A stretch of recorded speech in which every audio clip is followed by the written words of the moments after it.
वक्रतुंड महाकाय सूर्यकोटि समप्रभ निर्विघ्नं कुरु मे देव सर्वकार्येषु सर्वदा। भगवान जब देते हैं तो छप्पड़ फाड़ कर देते हैं, लेकिन जिसकी किस्मत में नहीं होता आके भी चला जाता है, और जिसकी किस्मत में होगा वो चोरी होकर भी मिल जाएगा। जिसकी किस्मत में होगा, अगर उसका धन चोरी हो भी गया है तो भी वापस मिल जाएगा, और जिसकी किस्मत में नहीं होगा वो अंधा बनकर उस रास्ते को काट दिया करते हैं। कथा इस प्रकार से है कि आजकल के नौजवान हमेशा यही सोचते हैं कि धन को कैसे कैसे बढ़ाएं। पैसे से पैसा बनाने की अनोखी विधि। फॉर एग्जाम्पल, कहने का मतलब ये है, अगर आप घर में 100 रुपए कमाते हैं तो 50 रुपए अपने घर खर्च में लगाइए और 50 रुपए सेविंग कीजिए। पैसे से पैसा बनता है और दौड़ा चला आता है। लेकिन हम दिखावे की जिंदगी में जीते हैं, खास करके नौजवान। ध्यान रखें ये नौजवान बच्चे कि दिखावा ना करें। दिखावा आप किसके लिए कर रहे हैं? दिखावा किसके लिए कर रहे हैं? देखने वाला आपको कौन है? चंद पैसे अगर 2 दिन के लिए जोड़े जाएंगे तो आगे चलकर वही हमारा भविष्य बनाएंगे। फॉर एग्जाम्पल, आपने प्लानिंग करनी है कि आपको पैसे से पैसा कैसे बनाए। 100 रुपए आप कमाते हैं, 50 रुपए घर में लगाइए, 50 रुपए आपके पास बच गए। 50 रुपए में से दशवंत निकालिए। जब तक दशवंत नहीं निकालेंगे, दशवंत का मतलब ये नहीं है कि सारा पैसा किसी मंदिर या गुरुद्वारे या कहीं दान दे दीजिए। दशवंत का मतलब ये है कि आपकी जहां खुशी हो, घर में लंगर कीजिए, थोड़ा मंदिर में दीजिए, थोड़ा थोड़ा दशवंत में से ही पूरी सृष्टि का संचालन कीजिए। आप सोचेंगे कि मैं भगवान तो हूं नहीं सृष्टि का संचालन करने, लेकिन कुछ लोग हमारे ऊपर ही निर्भर हैं, उनका भी ध्यान रखना है।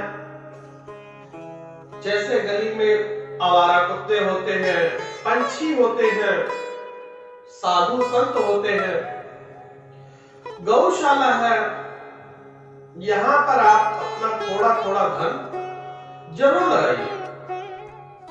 जो लोग दशवंत नहीं निकालते हैं उनके घर बीमारियों का वास होता है।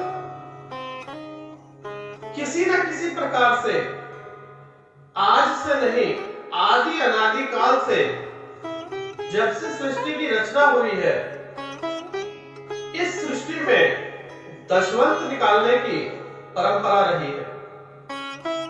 खासकर कि हमारे सिख भाई आज भी दशवंत उनके घर से जरूर निकलता है।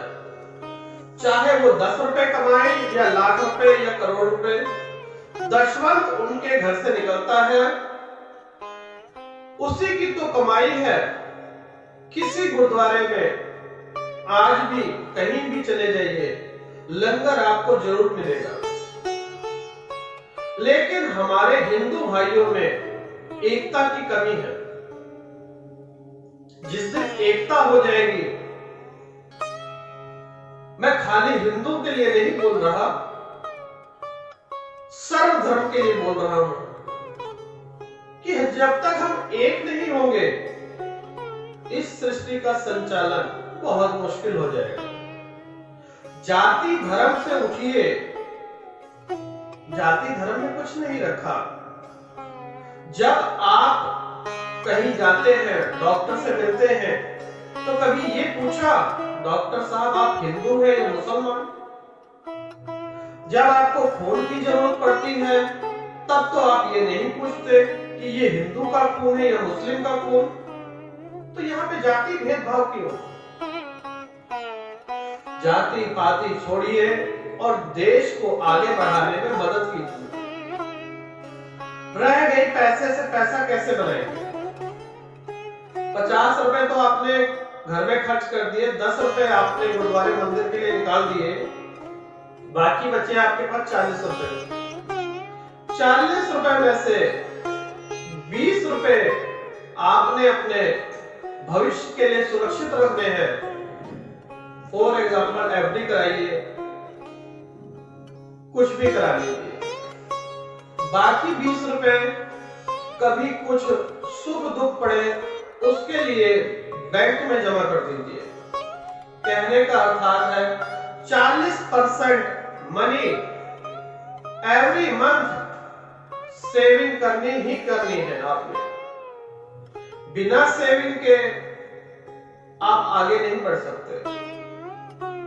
जब आप सेविंग करेंगे 5-10 साल में आपका मकान होगा, आपकी दुकान होगी, आपकी गाड़ी होगी, सब कुछ जो चाहेंगे सब मिलेगा। लेकिन कुछ तो आपको करना पड़ेगा ना। पैसे से पैसा कमाया जा सकता है।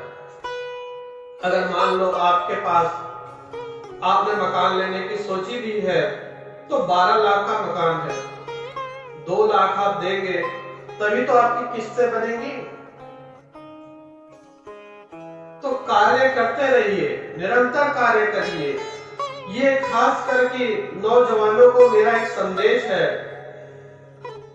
कि अपनी जवानी जी लीजिए, लेकिन बुढ़ापे के लिए भी कुछ छोड़ दीजिए। अगर जो लोग इन बातों को फॉलो करेंगे उन्हें जिंदगी में कोई परेशानी आएगी ही नहीं। बाकी जो परेशानी है वो मेरे भोलेनाथ पे छोड़ दीजिए। आने वाली शिवरात्रि है, ओम नमः शिवाय का जाप कीजिए, निरंतर ओम नमः शिवाय का जाप कीजिए। प्रतिदिन शिवलिंग पे जल चढ़ाइए और सूर्य देव पे जल चढ़ाइए। जिंदगी में आपको कोई भी प्रॉब्लम छू भी नहीं सकती। यही वो कारण है, यही वो मंत्र है।